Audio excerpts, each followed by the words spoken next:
Honestly, no surprise here. The Supreme Court has ruled that Trump cannot be removed from state ballots. Uh, with the way the Supreme Court has been making its rulings in the past, it was kind of obvious that they would side with Trump. I mean, our Supreme Court is pretty corrupt at the moment. Uh, this just means that somebody who's tried to take over the government by interfering with the election or a straight up coup can still become president a second time.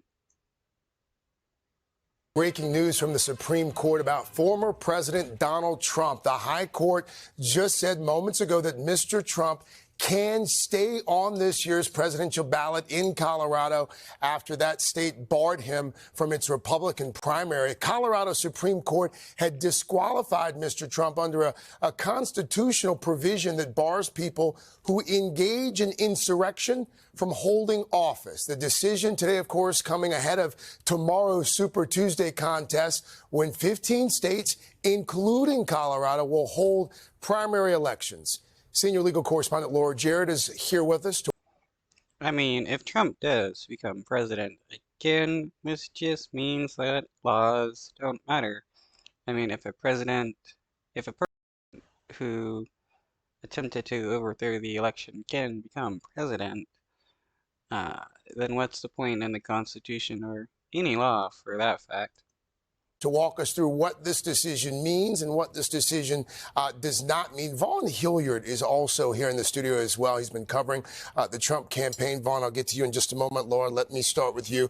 This was a case that was about Colorado, but it sounds like this is going to have ramifications that extend beyond just that state. Absolutely. Craig, the Republican frontrunner.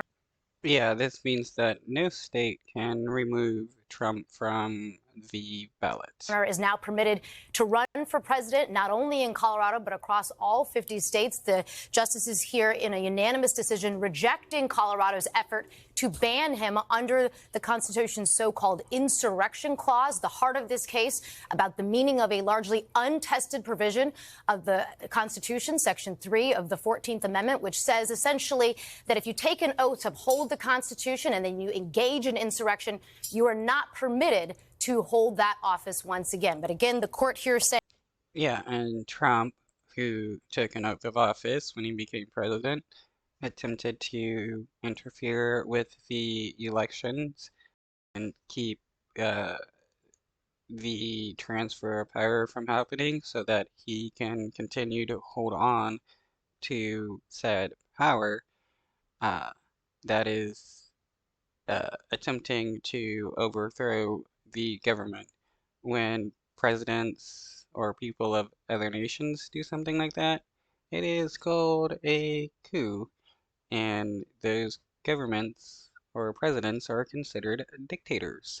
Saying because the Constitution makes Congress rather than the states responsible for enforcing Section 3 against federal office holders and candidates, we reverse. So again, a clear win for the Republican frontrunner. The Colorado case was the one that was in front of them right now, but other states had tried to ban him from the ballot, including Maine and Illinois. With the court doing this right now, those essentially will also be wiped away, Craig. And again, as you point out, a unanimous decision, not something we see very frequently from the Supreme Court these days.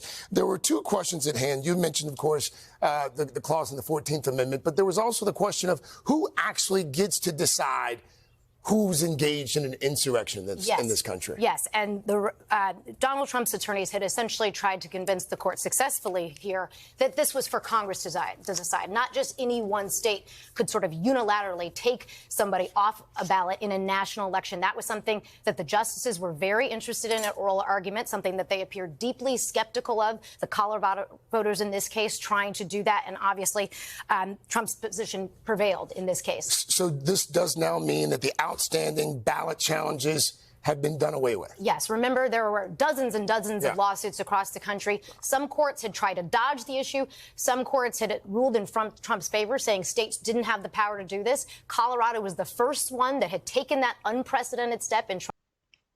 With this kind of decision, this just means that if Biden attempts to interfere with the election if he loses, it means he won't get in any trouble because I guess interfering with the election is no issue to the Supreme Court.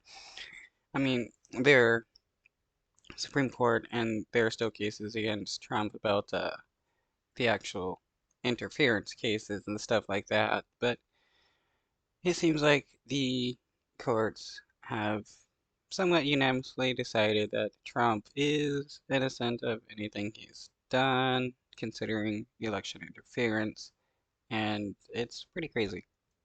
Trying to ban him, and then 2 others followed, as I mentioned, in both Illinois and Maine, and now those will no longer hold. Well, we've talked about this a fair amount over the past few weeks. You're not terribly surprised. It seemed as if the justices were openly skeptical, shall we say, when those oral arguments were made roughly a month ago. They were, and you'll remember how this all started was by voters. This was sort of a project that was started at its inception with a liberal think tank group that was trying to see if they could disqualify the former president. They started sort of a state-by-state effort trying to figure out which states would be most receptive to it. But it wasn't just progressives who were thinking that they might actually be able to do this successfully, Craig. There were a number of outspoken Republicans and other conservatives who had tried to make this argument and say, if you look at just the plain text of the 14th Amendment, he should be banned. But again, we're going to work our way through the decision and see exactly how the court decides.